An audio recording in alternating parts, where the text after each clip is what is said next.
Welcome to this month's episode of News, Views and Foreign Language Clues. Today we're starting talking about Turrón. Not something I could eat now, but it was always one of those things that if you went to Spain you were told that you should try. Get some, bring it back. It's traditional. If you don't know what it is, it's a type of nougat containing nuts. I believe these are usually almonds. From what I remember, Turrón is very hard, brittle, kind of break your teeth if you're not careful, but it's a very long time since I had it. I don't remember liking it that much. Anyhow, why am I talking about this? Well, I learned a few weeks ago that Spanish people, for them, Turrón isn't something they have just as a snack, like you might have your chocolate bar or whatever in the afternoon with a cup of coffee. For Spaniards, Turrón is just something for Christmas, like people buy huge tins of Quality Street or celebrations here. The rest of the year it's pretty much just for tourists, which I find hilarious. We're all so gullible. Let's talk about Duolingo for a change. I don't know if this is a new thing or if I've just got to the point where it starts happening in one of the paths, but have you seen this? Where after going through one of the stories you get this thing where you're supposed to make up a sentence in a language about the story with a few pointers. I mean, I quite like this as a task, but what I don't get is this. When you submit your sentence or sentences, it whirs away as if it's calculating something for a few seconds, then congratulates you for creating something in the language. But is the processing actually working out whether you'd said things correctly or not? Would it correct you if you got something wrong? This is not clear. I feel like I want to deliberately do something incorrect to find out, rather than just by chance.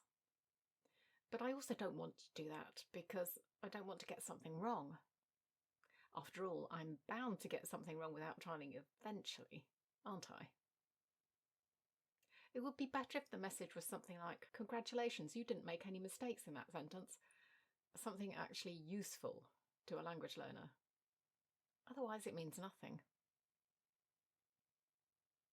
And now an Italian podcast recommendation on Spotify. In November of last year, I talked about a book I'd read, La cucina italiana non esiste. Well, this is the podcast version of that book. Kinda. It's been going since 2022, so I think it's well beyond the book by now. It's called Denominazione di origine inventata and is hosted by Alberto Grandi and Daniele Soffiati. Looking back at the episodes, they used to be more frequent, but now seem to be roughly once a month, so that's not too much of a time commitment. I just listened to the episode Sapore di Sale, and just to give you a flavour, pun intended, of what it included, it talked about how salt was first collected, sold, usage, and a saying that has changed its meaning over time. Plus, the origin of the word salary, or rather salario in Italian. The episodes come out at about roughly the half-hour mark. The two presenters speak clearly but very differently. I hope I've got them the right way around, apologies if I haven't, but Daniele Soffiati has more of a standard accent and he speaks quite slowly and deliberately, what you're probably used to hearing. Alberto Grandi, however, speaks quite a bit faster and is one of those people I spoke about when talking about the IPA, who pronounces his R's differently. So it might take you a bit of getting used to if you haven't heard this before. However, this podcast does currently have an auto-generated transcript. I say currently because sometimes they go away on podcasts when they are no longer exclusive to Spotify, which I assume this one is. Reading along, the transcript seemed much better than they used to be, but there are still multiple errors. If you want to give the podcast a go and are interested in the origins of Italian cuisine, the link is in the description. Now back to ser and estar. Remember last month I spoke about having forgotten that there were two verbs for to be in Spanish, with different uses, when I started refreshing it. Darn it, I have since discovered that Portuguese also has ser and estar. Exactly the same spelling for the infinitive, but somewhat different spellings for the conjugations, just to confuse the hell out of me. Let's take a look. First person substitutes y for you in Portuguese. First person plural is identical. The second person of estar is the same except for an accent. But third person and first person plural are identical. Are you confused yet? There's more. Let's add in essere in Italian and see what happens to the confusion level. Third person in Portuguese is the same as Italian, except for the accent is acute rather than grave. First person plural is confusingly close, and first person singular and third person plural have one letter extra compared to Spanish. But sometimes Italians leave that extra O off, so there's that. But that's not the end of the potential confusion. Let's add in the personal pronouns for all three, which you often don't have to use, but you need to know them. They all use tu for second person, but the Spanish version has an accent.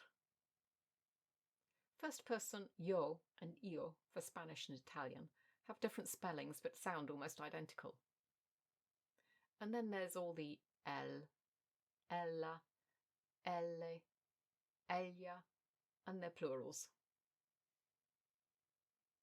And that's just verbs, and only two of them at that. I have to say that listening to something in the language before studying each definitely helps to split these things out and reset my brain. But if you learn all three of these languages, this is what you're going to have to cope with all the time. Oh yeah, I didn't include French, because although there might be a few similarities, the pronunciation is so different that I don't have a problem with that. Okay, time for the words and phrases. Let's start with Spanish. The first one is de un plumazo. Now you might know that una pluma is a pen, and this is connected. One meaning of this is in a single stroke, with or without the pen. But it also has a more general meaning which translates in English to in one fell swoop, which is the meaning it had in the book I was reading. Our next phrase is pasado la noche en vela. Obviously, this is something to do with spending the night, but how? Vela has quite a lot of meanings on its own, but one of them is wakefulness. So this is a phrase for spending a sleepless night. I think we had one of those last month too. This one you might have heard, but I'm going to include it anyway. Dio a luz. Gave light to. This is a term for giving birth, so it's more brought into the light, I guess. No hay por qué. There is no because? That sounds weird in English, but honestly you probably don't need to think about that when reading. But a better English expression would be, there is no reason. Escaleras abajo. An escalera is a staircase. You probably have learnt that. And abajo is down. Yep, you say stairs down for downstairs. You can also say escaleras arriba for upstairs. Time to move on to French. En queue de cheval. Now, queue can mean a queue, but it also means a tail. The French say horse. We say pony. Yes, this is in a ponytail. So, le porte-parole. When I saw this, my immediate thought was loudspeaker, something that carries the words, but it isn't that. It's actually a term for the spokesperson, which also makes sense, but it is a little more human than a loudspeaker. The most common term for that seems to be un haut-parleur. Le banc de touche. Le banc is usually a bench and touche is touch. It's actually on the sidelines, more commonly used in sports. So like in football, they say someone is on the bench, meaning they're not playing, but they might be later. Would you say that in American football? Or do you use dugout? Now this one is interesting. Entre chien et loup. Between dog and wolf. This actually means at dusk or twilight, but how could it possibly have come to mean that? My first thought was werewolves, because that's just me, but I found a reference on Google that said it comes from 7th century Latin and refers to the fact that at dusk it is difficult to tell a dog from a wolf. There's a fact for a dinner party or two. Do people still have dinner parties? Sayings are weird, aren't they? Tour de passe-passe. Nope, knowing that tour with an S is a lap, or tour without an S is a tower, tour or turn really isn't going to help you here. However, when you combine it with passe-passe, it becomes sleight of hand, smoke and mirrors, or simply parlour tricks. That seems to go well with the dinner parties I just mentioned. À l'improviste. Now, this can mean what it sounds like, impromptu, unexpectedly. But it can also have a slightly negative connotation as far as I can see, because it can also mean uninvited or unannounced. So bear that in mind if you see it. And on to Italian. Un sorriso stampato. Obviously this is some kind of smile, and stampato would usually be to do with printing. A printed smile? Can you get one of those with a 3D printer?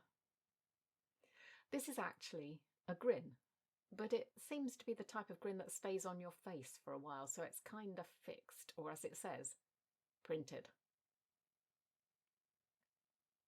La scadenza. When I saw this one, I couldn't work out what it was.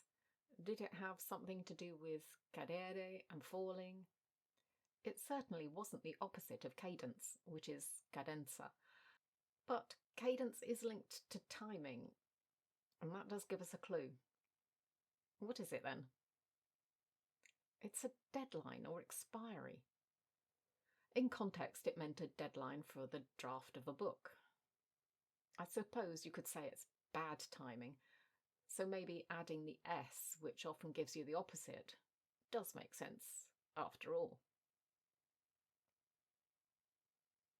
Il primatista.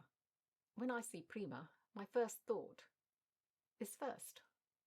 And that does help with this one, because this one is very definitely first, but we're not necessarily talking some kind of race here, although it could be.